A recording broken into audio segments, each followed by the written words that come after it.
In the previous video, I wanted that one to be more akin to an introduction video / concept art video of the MC for Forgather.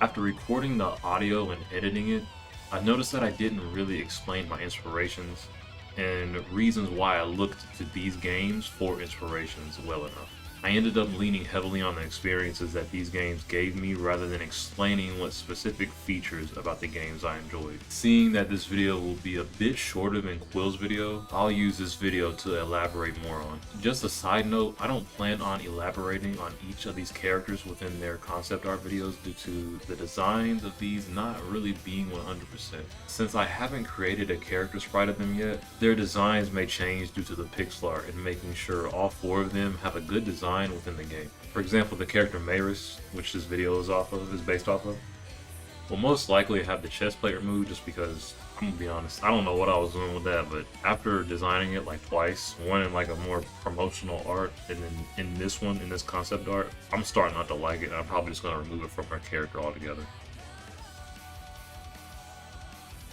Mainstay inspirations off the top of my head for Forgather are BlazBlue, Halo, and this is kind of a cop-out answer, but the Tales series as like a whole. Alright, the big one, BlazBlue. The game is not going to be a fighting game, but I just love the art style, especially for the character sprites. It's like high quality or high definition pixel art. I think the sprites are made in like 128. I could be wrong.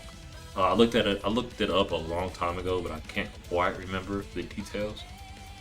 Yeah, just the art style and the animations, they're just. When I played Calamity Trigger all those years ago, it just blew me away, man. There's actually this video of BlazBlue.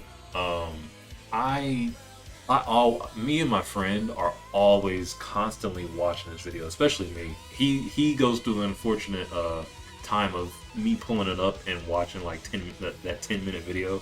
The choreography in that fight in just that one video was just insane. I'm gonna make sure that I'm playing that on the screen and drop a link below. If you haven't seen that fight or just that video, excuse me, please go watch it because it's just something about the interactions, the limitations of pixel art that are just so cool to look at because you can kind of tell what the creator was going for in a way, and I just think that's really cool. And I want to take a stab at like actually implementing that in Forgather. Moving on to the second inspiration, the setting of Halo. I think the year for it's in the 2500s for Halo.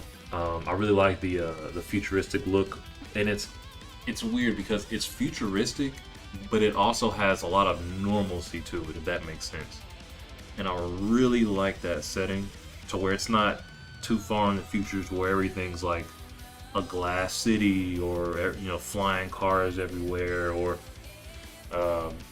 holograms everywhere. I mean, I know Halo has that stuff, but it's not. There's not a lot of it, if that makes sense. For the people who've played Halo, you probably understand it, and maybe I'm just kind of butchering the explanation here. But if you wanted to know what the setting for the game would look like, you can pretty much look at the Halo games and you can kind of figure out what inspirations I'm going to be taking for Forgather. I appreciate y'all for checking out another video on the channel. Pretty sure we're getting to the end of the video. I hope y'all have a good morning, good afternoon, good evening, good night. Play more games. Stay frosty. And I'll see you next week.